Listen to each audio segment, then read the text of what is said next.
नमस्कार। राजस्थान में राज्य स्तर की जो मुख्य परीक्षा है आरएस एग्जाम्स, उसके प्री के रिजल्ट्स आ गए, फिर अब मुख्य परीक्षा की दिनांक आ गई और चुनाव के बाद से ही देखा जा रहा है कि जिन अभ्यर्थियों का, जिन परीक्षार्थियों का मुख्य परीक्षा के लिए चयन हुआ है वो लगातार आंदोलनरत दिखाई दे रहे हैं, आक्रोशित दिखाई दे रहे हैं, अपनी कुछ मांगों को लेकर वो मुखर नजर आ रहे हैं। और जो उनकी मांग है वो यह है कि जो दिनांक तय हुई है मुख्य परीक्षा के लिए 27 और 28 जनवरी, उसको आगे बढ़ाया जाए, इन सभी को परीक्षा की तैयारी के लिए कुछ अतिरिक्त समय दिया जाए। इसके पीछे इनकी 3 मुख्य बिंदु है, वो बिंदु आप तक पहुंचाने की कोशिश करूंगा। साथ ही सरकार को अब इस स्थिति में क्या संज्ञान लेना चाहिए, क्या फैसला लेना चाहिए, उस पर भी थोड़ा सा विमर्श करेंगे। और जो ये पूरा का पूरा चल रहा है घटनाक्रम, उस घटनाक्रम के बारे में अब ये जानना जरूरी हो जाता है कि ये सिर्फ अब इन परीक्षार्थियों का, इन जो सफलतम ये अभ्यर्थी हैं, इनका मामला भर नहीं रह गया है। अब इस मांग के साथ साथ ये ट्रेंड देखा जा रहा है कि सोशल मीडिया पर कई लोग इनके समर्थन में ट्रेंड करते दिखाई दे रहे हैं, कई अलग अलग पत्रकार और बुद्धिजीवी इनके पक्ष में बोलते दिखाई दे रहे हैं।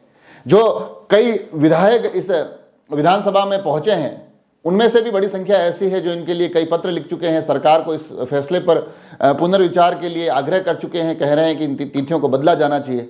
तो कुल मिलाकर माहौल बड़ा ही अच्छा खासा बन गया है। और इस माहौल के बीच में हम आप सभी के लिए जानना जरूरी है कि आखिर ऐसे क्या मुख्य बिंदु है जिनके कारण इस परीक्षा को पोस्टपोन करने की बात हो रही है, आगे बढ़ाने की बात हो रही है।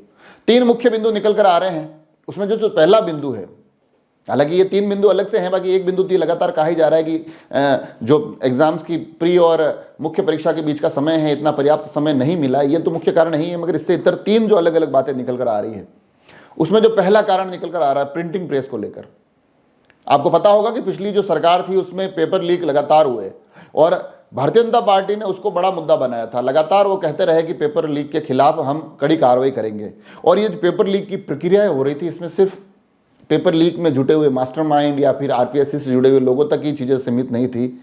एक विषय ये निकल कर आता था कि प्रिंटिंग प्रेस जहाँ पर ये पेपर प्रिंट होते हैं उसकी तरफ भी शक की सुइयाँ जाती थी। और भाजपा ने ये कहा था कि अगर हम सरकार में आते हैं तो फिर उसकी भी जाँच करवाएंगे, वहाँ पर भी जो अगर मिलीभगत हो रही है तो उसको भी पारदर्शी तरीके से देखा जाएगा। तो अब जो पहला बिंदु इन तमाम युवाओं द्वारा, तमाम ये जो आरएस के एग्जाम्स में जिनका चयन हुआ है मुख्य परीक्षा के लिए, उनके द्वारा ये कहा जा रहा है कि अब सरकार आ गई है मगर उसके बावजूद भी वहीं से अगर ये पेपर्स प्रिंट करवाए जा रहे हैं तो इस चीज़ की तरफ ध्यान दिया जाना चाहिए, इसको रुकवाया जाना चाहिए। ये जो मिलीभगत है ये अब रुकनी चाहिए। ये एक महत्वपूर्ण बिंदु है और इस बिंदु पर यकीनन सरकार को संज्ञान लेना चाहिए। और उसके अलावा जो दूसरा बिंदु निकल कर आ रहा है यह भी अपने आप में अत्यंत महत्वपूर्ण बिंदु है। जैसा कि आपको पता होगा कि ये एग्जाम्स जब होते हैं तो इसमें एक बड़ी संख्या ऐसे लोगों की भी होती है जो लगातार किसी न किसी सरकारी उपक्रम से जुड़े होते हैं, फिर वो चाहे पटवारी हो, सचिव हो, पुलिस में हो, अलग अलग कहीं ना कहीं पदों पर होते हैं और वो अपने पद से ही इन परीक्षाओं की तैयारी करते हैं और बड़ी संख्या में चयनित भी होते हैं।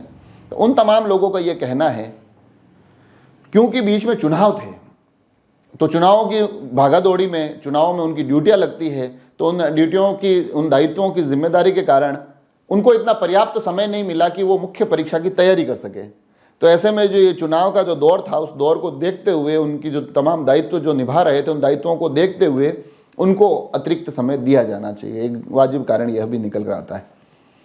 तीसरा जो पेज है उसमें यह कहा जा रहा है जो इस एग्जाम से जुड़ी हुई कुछ जवाब, जो उत्तर, प्रश्न उत्तर को लेकर कुछ त्रुटियां दर्ज करवाई गई थी, उन त्रुटियों को लेकर कई अभ्यर्थी, कई विद्यार्थी न्यायालय की शरण में पहुंचे, वहां याचिकाएं लगाई गई।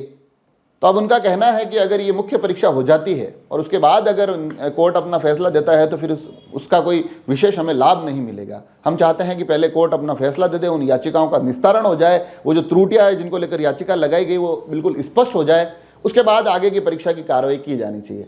तो ये जो 3 मुख्य बिंदु हैं, इन 3 मुख्य बिंदु का आप तक पहुंचना जरूरी है। आप लोगों को भी जानकारी होनी जरूरी है कि आखिर ऐसे क्या विषय हैं जिनके कारण ये पूरा आंदोलन करना पड़ रहा है। जो पढ़ने लिखने वाले लोग हैं उनको सड़क पर आकर आक्रोशित दिखना पड़ रहा है। तो ये मुख्य बिंदु है। और अब ऐसे में लगता है, क्योंकि जिस प्रकार से ये तमाम विद्यार्थी, ये तमाम चयनित परीक्षार्थी अपना आंदोलन मुखर कर रहे हैं, जिस प्रकार से इनको सोशल मीडिया पर एक अच्छा खासा समर्थन मिल रहा है, और अब इस मुहिम में जैसा कि मैंने आपको बताया कि कई विधायक भी जुड़ चुके हैं। बताया जा रहा है कि तकरीबन 15-17 विधायक ऐसे हैं जिन्होंने पत्र लिखे हैं, जो ये मांग कर चुके हैं मुख्यमंत्री से कि इस परीक्षा की तिथि को आगे बढ़ाया जाए।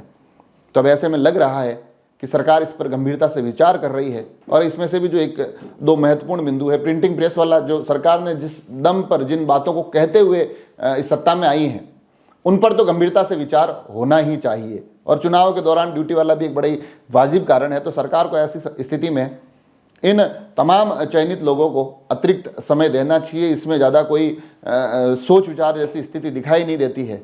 और साथ ही एक पहलू, क्योंकि ये अगर जल्दबाजी में चीज़ें होती है तो कई बार सरकार के ऊपर भी सवाल उठते दिखाई दे सकते हैं, क्योंकि पिछला जो पूरा कार्यकाल गुजरा है उसमें पेपर लीक बहुत बड़ा मुद्दा था।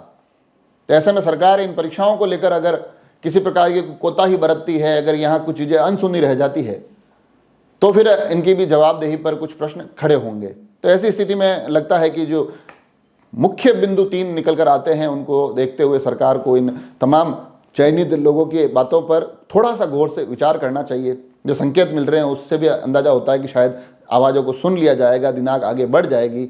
मगर कुल मिलाकर इस एपिसोड के माध्यम से मैं चाहता था कि जो मुख्य बिंदु है वो आप लोगों तक पहुँचे। आप सभी लोग जुड़े रहे राजसमंद एक्सप्रेस से। धन्यवाद।